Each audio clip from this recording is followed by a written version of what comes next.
এটা অনেকটা স্বর্গীয় সুখ অনুভব করছি। আমার অনুভূতি প্রকাশ করতে পারছি না। আপনারা দেখতে পাচ্ছেন যে হাজার হাজার মানুষ, হাজার হাজার জনগণ আমাদের শুধু একমাত্র দেশনেত্রী বেগম খালেদা জিয়ার অপেক্ষায় আছে এবং আমরা আশা করি আমাদের দেশনেত্রী বেগম খালেদা জিয়া সুস্থ হয়ে আসছেন, সুস্থ হয়ে এসে আবার সেই আমাদের রাজনীতিক হাল ধরবেন, আমাদের ছায়া হয়ে আমাদের দেশনেত্রী বেগম খালেদা জিয়া থাকবেন। দর্শক, যেমনটি শুনছিলেন নেতাকর্মীদের কথা, এখানে এই অশ্রু আনন্দের অশ্রু, এই অশ্রু না পাওয়ার অশ্রু, এই অশ্রু এই দীর্ঘ 4 মাস পর সুচিকিৎসা নিয়ে সুস্থভাবে দেশে ফিরছেন সেই অশ্রু।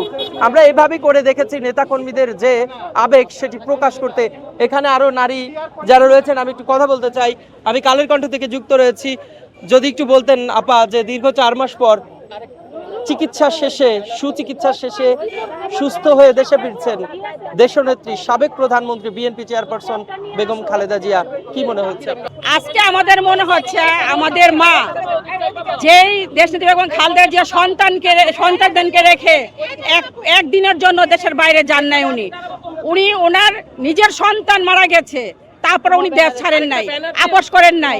দেশনেত্রী বেগম খালেদা জিয়া উনি আজকে আসছেন, আমাদের এত আনন্দ, এত ভালো লাগছে। সারা বাংলা, শুধু আমরা না, সারা বাংলাদেশের মানুষ ভোর থেকে আজকে বসে আছে একটু একটা সেকেন্ড ওনাকে দেখার জন্য। এখানে আরো নেত্রী রয়েছে, আমি যদি একটু কথা বলি। আপা, আমি কালের কণ্ঠ থেকে যুক্ত রয়েছি। দীর্ঘ 4 মাস পর সুস্থ হয়ে ফিরছেন দেশনেত্রী বেগম খালেদা জিয়া, কি মনে হচ্ছে আজকে আপনারা তার বাসার সামনে এইভাবে করে দাঁড়িয়ে আছেন দীর্ঘদিন পর? এটা অনেকটা স্বর্গীয় সুখ অনুভব করছি। টানা 7ম-বারের মতো বেস্ট টিস্যু পেপার ব্র্যান্ড হিসেবে স্বীকৃতি পেয়েছে বসুন্ধরা টিস্যু। আমাদের মা, গণতন্ত্রের মা দেশনেত্রী বেগম খালেদা জিয়া, এই বাংলাদেশ যতদিন বেঁচে থাকবে দেশনেত্রী বেগম খালেদা জিয়ার অবদান এই বাংলাদেশের মানুষ চিরস্মরণীয় করে রাখবে। দেশনেত্রী বেগম খালেদা জিয়া বাংলাদেশের গণতন্ত্র রক্ষার জন্য তিনি আপোষহীনভাবে দীর্ঘ বছর যাবৎ সংগ্রাম করে যাচ্ছেন। যখনই গণতন্ত্রকে হত্যা করবার জন্য চেষ্টা করেছেন তখনই তিনি রুখে দাঁড়িয়েছেন এবং গণতন্ত্র রক্ষার জন্য তিনি সর্বাত্মক চেষ্টা করেছেন এবং গণতন্ত্র রক্ষার জন্য তিনি 75-76 বছর বয়সেও তাকে জেলে যেতে হয়েছে। এবং আপনারা জানেন যে তিনি ভীষণভাবে অসুস্থ ছিলেন, কিন্তু তিনি সুচিকিৎসা পান নাই। পরবর্তীতে জুলাই আগস্টের গণহত্যার মধ্যে দিয়ে এই ফ্যাসিস্টরা পালিয়ে গিয়েছে, খুনি হাসিনা পালিয়ে গিয়েছে। দেশনেত্রী বেগম খালেদা জিয়া দীর্ঘ 17 বছর আন্দোলন সংগ্রাম করে তিনি মুক্ত হয়েছেন।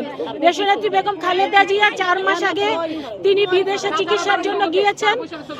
এখন আমরা ভীষণভাবে আনন্দ অনুভব করছি।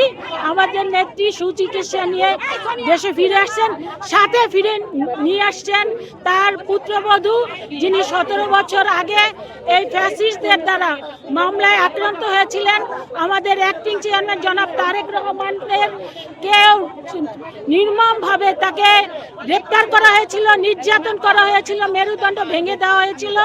আমাদের অ্যাক্টিং চেয়ারম্যান জনাব তারেক রহমানের সাথে সুচিকিৎসার জন্য আমাদের তার সহধর্মিনী ডাক্তার জুবাইদা রহমানও তিনি লন্ডন গিয়েছিলেন এবং সেখানে যাবার পরে তার বিরুদ্ধেও কিন্তু ভুয়া মামলা দেওয়া হয়েছিল।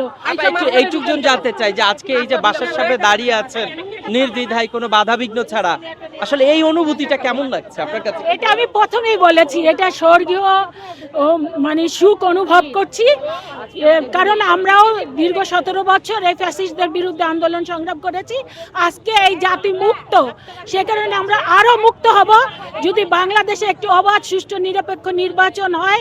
সেই নির্বাচন অতীত দিনের মতো আমাদের প্রিয় নেত্রী দেশনেত্রী বেগম খালেদা জিয়া অগ্রণী ভূমিকা পালন করবেন। তিনি বিভিন্ন জেলায় জেলায় যাবেন, কনস্টিটিউয়েন্সিতে যাবেন। সেই কারণে আমরা ভীষণভাবে আনন্দিত, আমাদের নেত্রী আমাদের মাঝে ফিরে আসছেন সুস্থ হয়ে। এটাই হচ্ছে আজকে আমাদের অনুভব। ধন্যবাদ। দর্শক, যেমনটি শুনছিলেন, এখানে আমরা বিএনপির যারা নারী নেত্রী রয়েছেন তারা এসছেন এবং বিভিন্ন স্লোগান ধরছেন।